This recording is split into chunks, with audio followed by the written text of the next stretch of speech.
ask Miss Doolittle to come down, please? Yes, ma'am. Now, Henry, be good. I am behaving myself perfectly. He's doing his best, Mrs. Higgins.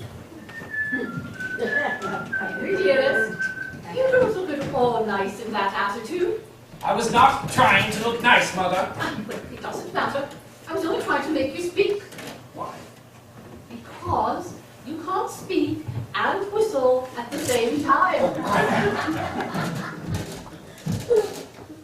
Well, where the devil is this girl? Are we to wait here all day? Good afternoon, Professor Higgins. Are you quite well? Am I? But of course you are. You are never ill. So glad to see you again, Colonel. Quite chilly this morning, isn't it? Don't you try this game on with me. I taught it to you, and it doesn't take me in. Get up and come home, and don't be a fool. Very nicely put indeed, Henry. No woman could resist.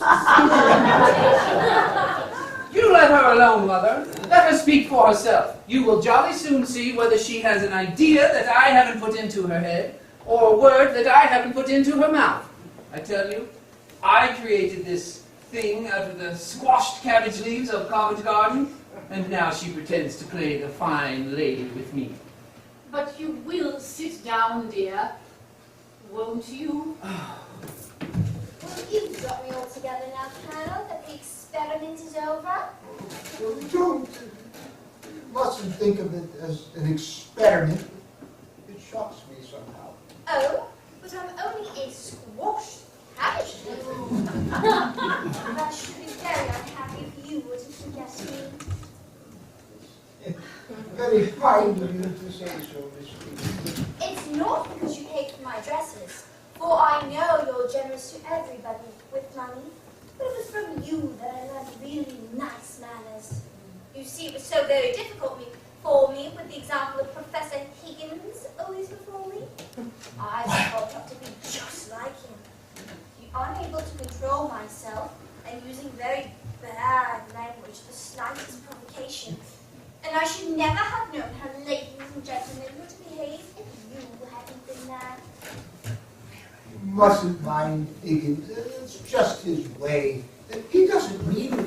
No, I didn't mean it either when I was only a flower girl. But I did it. And you see, that's what makes the difference after all. Yes, but he taught you to speak. Well, I couldn't have done that. Yes, because that is his profession. Damnation! You see, it's like learning to dance in a fashionable way. There's nothing more in it than that. But do you know what you got my real education? What? That first day when I came to Wimpole Street, when you called me Miss Doolittle, and that was the beginning of self-respect for me. And there were 100 little things that you did that you never even noticed, because they came naturally to you, such as opening up doors and taking off your hat and so on. Oh, that was nothing. Yes, but there were things that showed me that you thought and felt about me, as if I was something better than a scullery maid. Though, I know you would have been just the same to a scullery maid if she had been let into the drawing room. And you never took off your boots in the dining room when I was there. Oh, you mustn't mind Higgins doing that. He took off his boots all the time and all over the place. Yes, I know, it's his way, isn't it? But you see, it made such a difference to me that you didn't do it.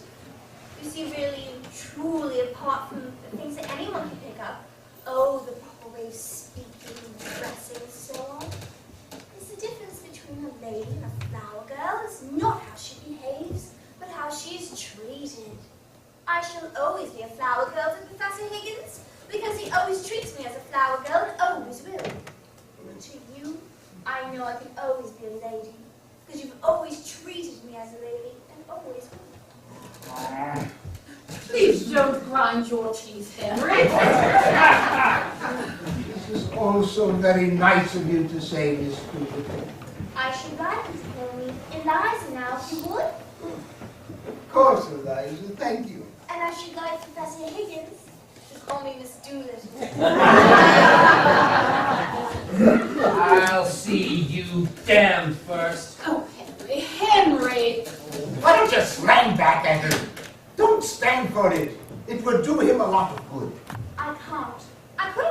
once, but I can't go back to it, you see. You told me once that when a child leaves its own country and is brought to a foreign country, it forgets its own language in just a few weeks. Well, I am that child in your country. I've forgotten my own language and can speak nothing but yours. And that's the real break-off between the corner of Tottenham Court Road. Leaving Wimpole Street finishes it. But you're not going to leave Wimpole Street. You'll forgive Higgins. Forgive? Will she, by George? Let her go. Let her see how she can get on without us. She'll relapse into the gutter in 3 weeks without me at her elbow. Why don't you both? You won't relapse, will you, Eliza? No, I've learnt my lesson. No, I don't think I could utter one of those old sounds now if I tried.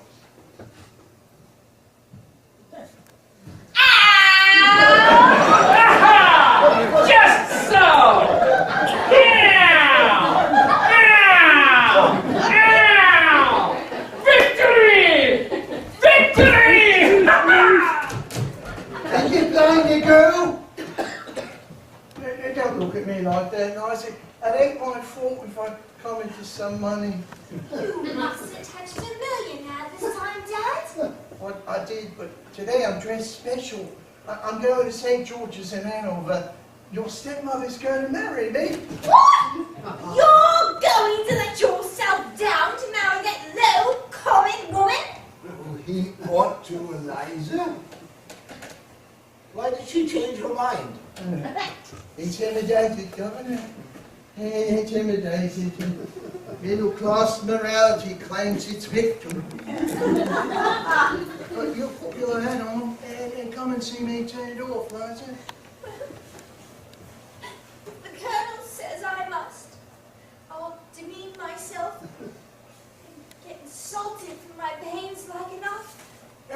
Don't be afraid. She never talks down to people anymore. Poor woman. Respectability has broke all the spirit out of her. Be kind to them, Eliza. Make the best of it. Just to show that there's no ill feeling. Oh, that is right.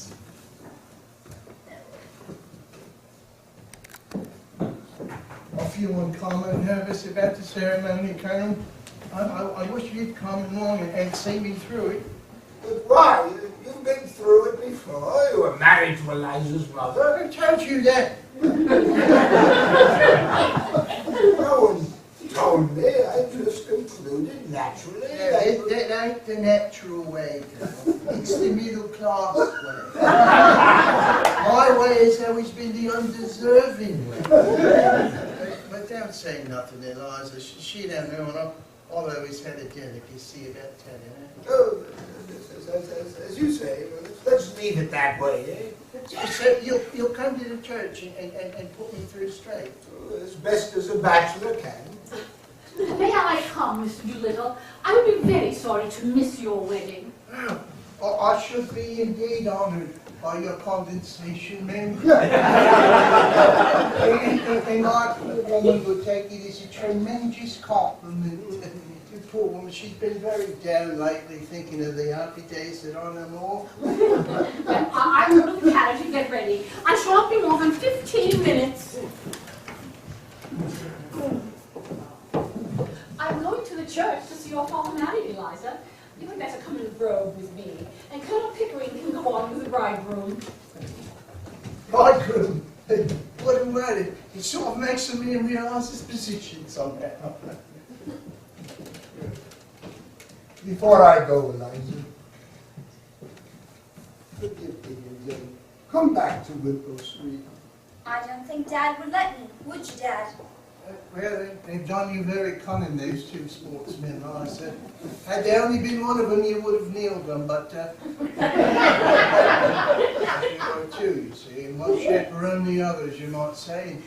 It was artful of you, but I bear no malice. I should have done the same myself. I've been the victim of women one after another all my life. And I don't grudge you two for getting the better of Liza. I shan't interfere. Yeah, it's time to go. So long, Henry. And I'll see you at the church, Eliza. Don't leave us, Eliza.